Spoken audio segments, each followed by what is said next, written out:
एक बार की बात है, जंगल का राजा शेर खा पीकर आराम से एक पेड़ की छांव में सो रहा था। तभी कहीं से एक नटखट चूहा वहां आ पहुंचा और खेलने लगा। खेलते खेलते वह शेर के ऊपर चढ़ गया। कभी वह शेर की पीठ पर दौड़ता तो कभी सिर पर चढ़ जाता। कभी वह उसके कान पर झूलता तो कभी पूंछ से खेलता। उसे बड़ा मजा आ रहा था और उसकी उछल कूद बढ़ती ही जा रही थी। नटखट चूहे की धमा चौकड़ी से शेर की नींद खुल गई। उसने आंख खोलकर देखा कि एक छोटा सा चूहा उसके ऊपर खेल रहा है। उसे बहुत गुस्सा आया और उसने चूहे को अपने पंजे में दबोच लिया। शेर के पंजे में आते ही चूहा डर गया और थर-थर कांपने लगा। शेर बोला, बदमाश चूहे, तेरी इतनी हिम्मत कि तू जंगल के राजा शेर की नींद में खलल डाले। अब तेरी खैर नहीं, मरने के लिए तैयार हो जा। अब मैं तुझे मारकर खा जाऊंगा। मौत को सामने देखकर चूहा गिड़गिड़ाने लगा। वनराज, मुझे क्षमा कर दे, मुझसे बहुत बड़ी भूल हो गई। मुझ जैसे छोटे से प्राणी को खाकर आपको क्या मिलेगा? आपका पेट तो भर भी नहीं पाएगा। कृपया कर मुझे छोड़ दीजिए।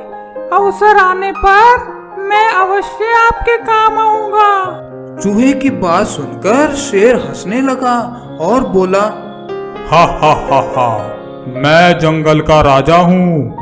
मुझसे बलशाली इस पूरे जंगल में कोई नहीं। तू छोटा सा चूहा मेरे क्या काम आएगा? लेकिन फिर भी मैं दया करके तुझे प्राण दान देता हूँ। मेरी नजरों से दूर हो जा और आइंदा कभी मेरी नींद में खलल मत डालना। चूहा धन्यवाद कहकर वहां से चला गया। कुछ दिनों बाद एक दिन शेर जंगल में शिकार के लिए घूम रहा था कि वह शिकारी द्वारा बिछाए गए जाल में फंस गया। उसने बहुत प्रयास किया किंतु जाल से बाहर नहीं आ पाया। वह मदद के लिए चिल्लाने लगा। शेर की दहाड़ वहां से गुजर रहे एक चूहे के कानों में पड़ी। यह वही चूहा था जिसे शेर ने दया कर प्राणदान दिया था। चूहे ने देखा कि शेर जाल में फंसा हुआ है। उसने फौरन अपने नुकीले दांतों से जाल को काट दिया और शेर को आजाद कर दिया। शेर ने चूहे को धन्यवाद दिया तो चूहा बोला, वनराज, आप शायद मुझे भूल गए हैं। मैं वही चूहा हूँ जिसे आपने प्राण दान दिया था। मैंने आपको कहा था कि किसी दिन मैं आपके अवश्य काम आऊंगा।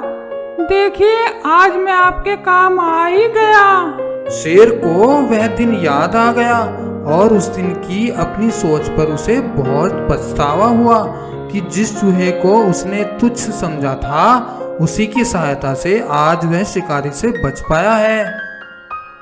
इस कहानी से हमें ये शिक्षा मिलती है कि बाहरी स्वरूप को देखकर किसी की योग्यता का आकलन नहीं करना चाहिए और उपकार कभी भी व्यर्थ नहीं जाता है। किसी न किसी रूप में उसका फल अवश्य प्राप्त होता है।